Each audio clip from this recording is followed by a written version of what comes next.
He's here. He's here. Lee from Ridley Honda. How you doing, mate? You all right? I'm fine, thanks. Yeah, good, man. How's the dodgy knee? That's all right. Yeah, is it better now? I know they were sticking needles and stuff in you. It's good to see you, buddy. And you brought with you a brand new bike. Yeah. Honda CB1000, yeah? F. Yeah. F? Oh, well, that's because it's the fared version and everything, I take it, yeah? And GT.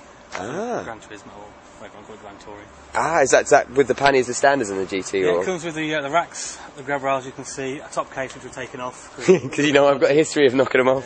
And obviously panniers, it comes with side panels as well. At a premium price, obviously over the CBF fan.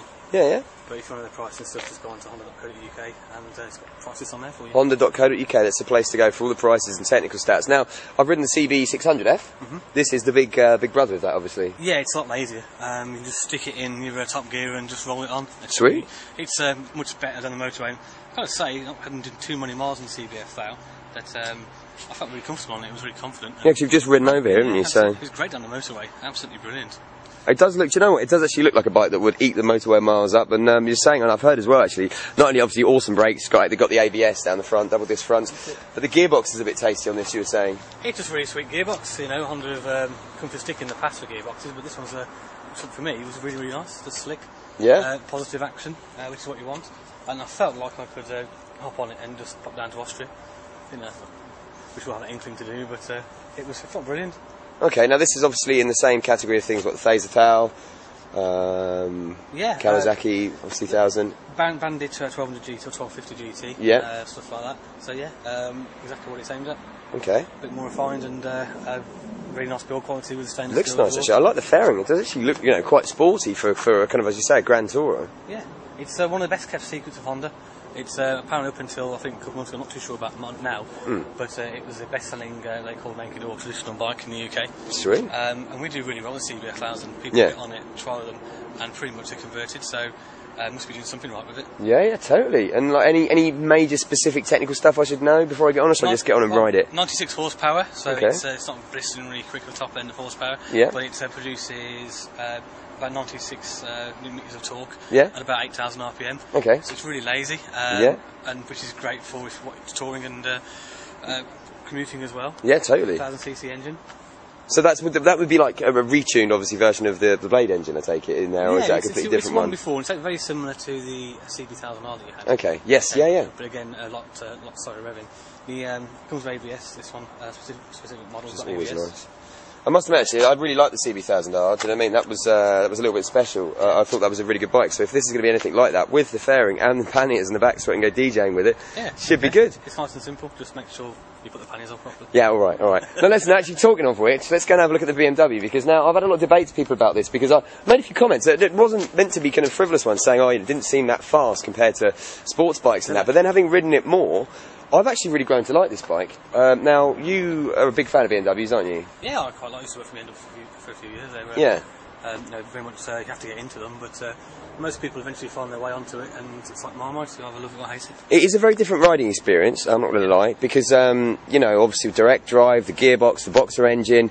The gearbox, the thing that always freaked me out, every time I got to a junction, I was still kicking down, waiting for first, and obviously it doesn't have that. But it's really handy when you've got the layout there that obviously tells you everything with the dials. Yeah, but I think the more I rode this, realised how powerful it was. Yeah, I was getting the front wheel up. The boxer engine is quite quick, and it's one of those, it's like a big car. If you go around 100 mile an hour in a Nissan Micra, you're doing 100 miles per hour. If you go around in your old Camaro, big whatever, V8 thing, you think you're doing 100, and it's like just ticking over at 1,000 RPM, and off it chugs along. That's what they like, because they are big engines, they're big lazy engines. You don't have a realisation of speed of what you're actually doing. I think that's the thing. I think it was because it feels kind of sluggish. You know, not because it's just, as you say, it's a lazy engine. So I'm sitting there going, oh man, this isn't that rapid. It does 0 to 60 in under 4 seconds. And I tell you, as I say, the thing that really got me is massive torque, massive amounts of torque. I mean, I think I was in third and I just gave it a bit much and the front kind of came up. And not in a dangerous way, but in a, that's pretty damn cool.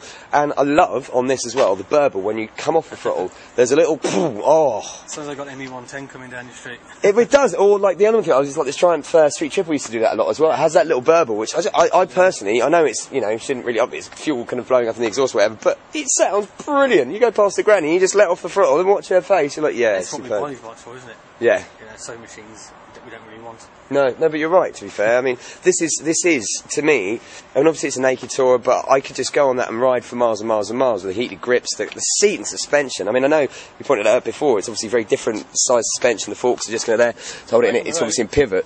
But, my God, it was... the best road suspension setups you never have. Yeah. Yeah, okay, when you start to push it, like the sports ones, very limiting, but as I said before, it detracts from the steering, from the braking, which is one of the worst things, forks are the worst things ever invented. Yeah, because when you brake, obviously the weight goes forward, you can't steer as much, and with this one it was so much nicer. And what I really liked about it as well is, I don't know, I mean, as I say, it just felt, you could eat other miles, but you could have fun on it, it was comfortable, it was, yeah. The weirdest thing was, though, getting on, coming from something like this, and then getting on the Harley Iron 883, because obviously that doesn't have suspension. I mean, I love this bike, and I have actually fallen in love with it. Under £6,000. That is brand new. It's under £6,000, and I tell you what, 883 engine is obviously not as powerful as a 1200 Nightster. Love it though. I thought it was somebody got it and sprayed it. Yeah, it does, doesn't it? Look, but the matte black is the blackest bike Harley have ever done, and I have loved this. But for everything, the reason opposite why I'd love those, it's got awful brakes, not awful, but you know, not exactly great brakes, not great suspension, not the best performance, but character, loads of it. And that was kind of, I did actually get that from the BMW as well. I think it sounds that you pays your money and you takes choice. Pays your money, takes choice. But it is, look, listen, we like to go out on the big bike, the sports bikes, and, you know, blow our cobwebs away and take them on a track and stuff. But sometimes, and I mean this, just on Sunday, potting around Birmingham, do you know what I mean, through leafy kind of A's and B's roads, it makes 30 mile an hour fun. But, Broad Street. Yeah. Yeah, totally. I did. I've been down Broad Street. I rode up down the little bumpy bits. And that was, yeah, I think I broke my neck. But wicked. Well, listen, you've got to take the BMW back now, because this is actually for sale. Someone asked me on the blogs as well, how much is this going for? To be honest, I think it was 8.4, I think. I think it was around 8.4, maybe a little bit less, wasn't it? Yeah. But that's with, obviously, all the additions on it, and not with the scratched top box. You took it the day you brought it in, so... Yeah, that's true. I really like that. So you're going to take that back, leave me with the Honda CB1000F GT. That's a mouthful, isn't it? I'm going to blatantly get that wrong by the end of it. CBF1000 GT. See? Blade, you do everything else. Yeah, just go, yeah, everything's a blade. See that? That's a blade. That's a blade.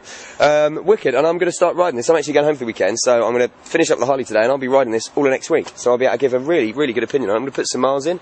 And as always, Lee, it's a bloody pleasure to see you, sir. Yeah. Ride safe, dude. Bye-bye.